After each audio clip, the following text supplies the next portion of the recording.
Damos ahora paso al debate para posibles comentarios, preguntas a los participantes. Hay un micro por ahí. Vale.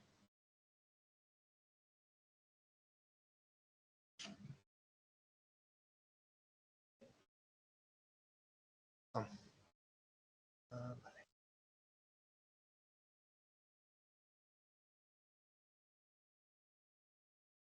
Adelante, Sebastián. Bueno, muchísimas gracias. Todas las presentaciones me parecieron espectaculares. Es imposible no aprender, pero quería hacer una pregunta en particular a la presentación de Dana Catalina. De hecho, me llamó muchísimo la atención el trabajo tan exhaustivo y tan bien documentado que has desarrollado. Y te quería preguntar al respecto de los arquitectos que han construido todas estas monumentales fachadas que planteas. Y lo pregunto porque, claro, en ese momento estamos en un momento de inflexión en Bogotá con el crecimiento urbano que ha trabajado Germán Mejía Pavoni con respecto, de hecho, a Le Corbusier y la modernidad, y también con respecto a las ideas del higienismo que empezaba a excluir ciertos barrios, sobre todo los barrios obreros y ciertos poblados indígenas, con respecto al resto de la población bogotana. Entonces yo te quería preguntar, en este caso, si podemos saber si has logrado identificar quiénes eran los arquitectos, si estos arquitectos a lo mejor tenían una recepción mediada por el neoclasicismo o si directamente habían tenido la oportunidad de conocer las obras grecorromanas y bueno, poderlas plasmar en sus construcciones. Sí, adelante. Ana. Vale, pues debido a la gran cantidad de fachadas que se encuentra, algunas es muy difícil de rastrear el arquitecto. Es información que, digamos, el IDPC, que es el Instituto Distrital de Patrimonio Cultural, tampoco tiene, pero de las que sí se ha podido como recolectar la información acerca de arquitectos. Es interesante porque en la parte más inicial de la primera mitad del siglo XX, sí hay algunos como Lelarche, Cantini y todo este tipo de arquitectos que suelen estudiar en Europa o son europeos. Sin embargo, es interesante pensar que muchos de los ornamentos se hacen aquí, en Bogotá, no se traen de otros sitios, entonces pues eso es interesante. Sin embargo, ya cuando se va avanzando, digamos que en la temporalidad, hay muchas, ahorita no me acuerdo mucho del nombre de algunas, pero sí hay consorcios de arquitectos, que es interesante porque es consorcio y no es una persona particular. Entonces, eso se da sobre todo para las mansiones, la categoría de mansión, y a partir de ahí hay muchas otras, como te digo, que no se han podido rastrear porque no se ha documentado, pero pues sí, ahí se puede ver como que hay variedad en cuanto a las constructoras. Vale, muchísimas gracias. ¿Una otra cuestión?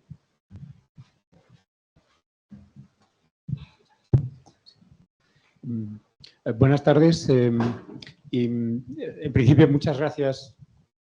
¿Y se oye? Sí.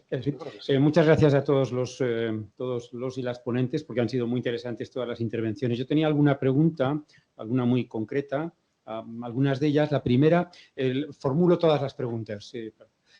La primera era precisamente a Dana Catalina y era si podría especificar algo más qué tipo de edificios recurren a este lenguaje clasicista, porque yo recuerdo el Palacio del Congreso, y creo que también en un momento dado se ha hablado de un bazar, es decir, de un centro comercial, pero me gustaría saber más qué tipología de edificios utilizan este lenguaje, ¿no?, clasicista y recurren al clasicismo. Y después, tanto para Leslie como para Sebastián, me gustaría saber si podemos conocer algo más de la posible o no educación clasicista o formación clasicista, tanto en el caso de esta familia de banqueros o de este banquero, como en el caso de los periodistas políticos del anteojo, ¿no? Es decir, si sabemos algo, por ejemplo, de sus lecturas o de sus bibliotecas, si por ejemplo, se conocen, que sería muy interesante. Y luego, finalmente, respecto a la intervención sobre Max Weber, bueno, yo creo que simplemente matizaría esa afirmación un tanto rotunda que me ha parecido que escuchar a propósito de que la relación de Max Weber y la antigüedad no está estudiada. Bueno, yo creo que han escrito Moses Finlay, ha escrito Wilfred Nippel, ha escrito John Love, ha escrito Capogrossi Colognesi, es decir que, bueno, quizá estoy de acuerdo en que merece más atención y además estupendo que usted se lo proponga y le animo desde luego a continuar, pero bueno, ya hay algo escrito, es decir, que no es un terreno baldío, ¿no? Y luego una pregunta concreta y es la posible conexión entre Max Weber y Rostochev sobre temas sobre la crisis del Imperio Romano, si es posible establecer alguna conexión. Gracias.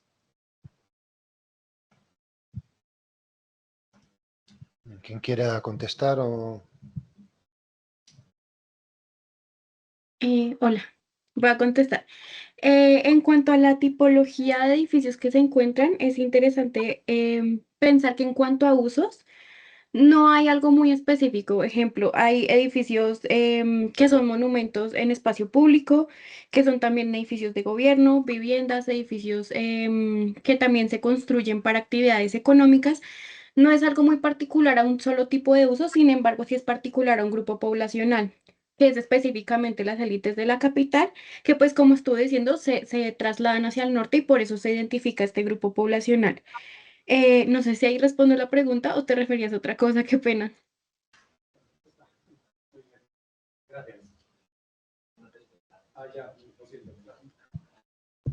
Sí, perfectamente respondida. Gracias.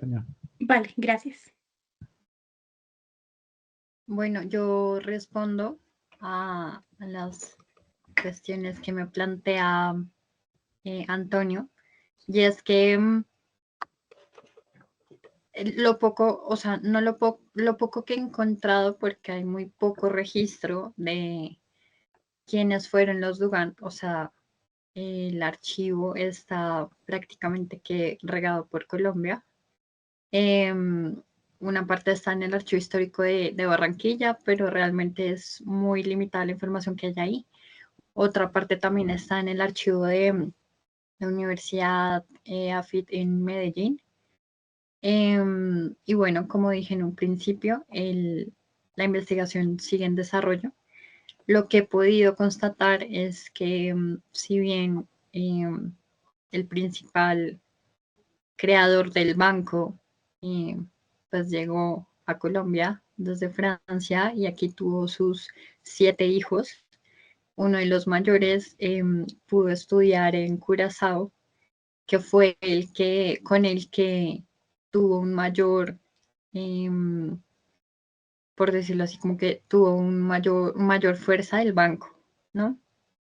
Ambos, tanto el padre se llamaba Víctor Dugand y el hijo también. Entonces, en los registros y en la documentación o publicaciones, las pocas publicaciones que han sacado acerca del banco, la gente suele como confundirse de quién es el Víctor Dugand y qué más hizo. Entonces, Víctor hijo estudió en Curazao, pero lo interesante, y aquí digamos que sí hablo de 3 personajes muy importantes que están pues como que están dentro de lo que es el Banco Dugand, es el arquitecto del banco que se llama Leslie Alward, que fue ingeniero civil y arquitecto de la Universidad de Harvard. Este hombre es jamaiquino, también llegó a Colombia, pero antes hizo sus estudios allá. Y él hace el Banco Dugand, como la arquitectura del Banco Dugand, pero también hace y construye y diseña lo que es la antigua aduana de Barranquilla, también un edificio gigantesco, un complejo grande, neoclasicista. Ambos, tanto la aduana como el banco, ahora están declarados como monumentos nacionales de Colombia. Por otro lado, hay un gran enigma de quién hizo la obra, ¿no? ¿Quién hizo los mosaicos? En la parte inferior de los mosaicos, presuntamente, digo presuntamente porque son teorías, no se encuentra nada documentado todavía, hay una firma de un A. Vires, o sea, aparece una A.Vires. Se le retribuye como la creación de los mosaicos, pero no se ha constatado nada. Dicen las personas y algunos registros que puede ser Anthony Vires o Arthur Vires.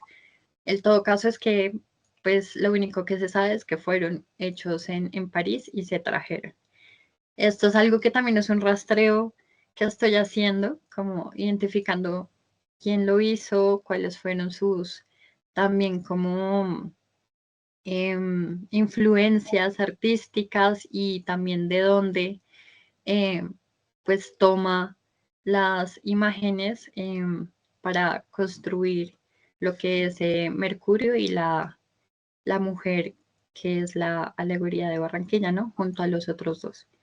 Eso es lo que yo hasta ahorita, lo que pues igual detrás de la investigación es muy robusta y eso es lo que les puedo comentar acerca de eso. No sé si también te respondí la respuesta. En cuanto a las bibliotecas y demás de los Dugan, lo que sí se sabe es que Dugan hijo también fue músico, y un músico que promete también ser bastante reconocido en esa época.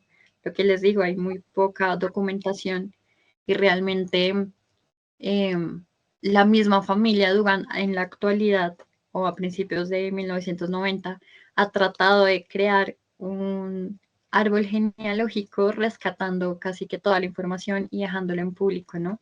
Eso es algo también muy interesante porque se hacen y se crean lazos ahí también. Y ya, eso es todo. Creo que iba Rafael. Sí, pues muchas Perdón. gracias, profesor. Pues bueno, contesta tú mismo y ya luego Sebastián, perdón. No hay problema. No, muchísimas gracias, profesor, por la mención de toda esta bibliografía que menciona. En efecto, no es una falta, ¿cierto?, absoluta, ni mucho menos de bibliografía, sino que comparado sobre los nuevos escritos que se hacen sobre Weber, es relativamente poco los estudios actuales que están trabajando eso. Que a propósito, una obra fundamental que se publicó este año es la del profesor Villacañas, también de Max Weber en contexto, que estoy revisando. Muy, muy interesante. Entonces, he anotado todos los referentes que me ha comentado y sobre Rostovtsev, de Mikhail Rostovtsev, hasta el momento, ¿cierto? No he encontrado una relación directa entre los dos, hasta el momento. Pero probablemente en algunos escritos políticos, tal vez, puede haber algo, pero hasta el momento no lo he visto explícitamente referenciado. Eso es lo que le puedo contestar, profesor. Ahora sí, Sebastián. Bueno, Antonio, muchísimas gracias por esa pregunta. Creo que es muy pertinente y de hecho me da paso para poder comentar algunos aspectos que no pude decir por tiempo en la presentación. Y es que de hecho, por lo menos José Ángel Manrique, es muy poco lo que se sabe sobre su biografía. Se ha trabajado, de hecho, el caso de la Tocaimada sí que en particular se ha investigado como con cierta relación, pero no se sabe sobre su biblioteca y no se sabe muy bien sobre sus estudios. Pero por el contrario, sobre Jorge Tadeo Lozano sí que es abundante la bibliografía. Hay dos tesis fundamentales que lo han trabajado, una de José María Afanador, de María José Afanador, y la tesis doctoral de Renan Silva, que de hecho han dado luces al respecto de esta pregunta. Más o menos en 1786, el padre Jorge Tadeo Lozano tiene una disputa por unos temas de aranceles en su hacienda del Novillero con temas de la carne y tiene que huir a España. De hecho, casi le cuesta incluso su título nobiliario. Y cuando llega a España, pues hace una participación incluso en el ejército, pero se dedica principalmente a viajar, dejó su carrera militar y se dedica a las ciencias naturales, a la diplomacia, a la estadística en Madrid. y para el momento de su muerte se tiene constatada la aparición de algo así como 119 libros que componían su biblioteca, y principalmente sus libros corresponden a la historia natural. De hecho, hay libros de Linneo, hay libros de Buffon, etc. Se sabe que ahí había un par de libros en latín. Lo que yo sí, digamos que en este caso, creo que están Tito Livio y Cicerón, pero ahorita no recuerdo muy bien en específico. Lo que sí sé es que libros en griego no había. Esto siempre me ha llevado a mí a la pregunta, incluso en épocas anteriores, a saber, es decir, en épocas anteriores a 1814, en qué medida se sabía o que en qué medida se estudiaba griego, porque a pesar de que los programas de las universidades, bueno, llamadas también corporaciones del saber, propugnaban por los estudios de griego, no es clara la correspondencia respecto a las obras, y de hecho en muchas de las citaciones que aparecen en los periódicos y en este mismo periódico cuando se citan autores, siempre están en latín. Entonces, bueno, eso sería como lo que podría responder acá en este caso. Vale, como andamos ya con el tiempo justo, Laura ha levantado la mano, que comente lo que quiera y ya cerramos.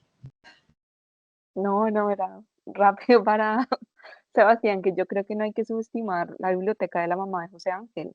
O sea, es Manuela Sáenz de Santa María, era una de las mujeres ilustradas más importantes de Santa Fe, que además de ella sí que sabemos que tenía bastantes textos clásicos, que eran los que trabajaban en su tertulia. Entonces yo creo que pues él seguramente también se nutrió de ahí, de esa biblioteca.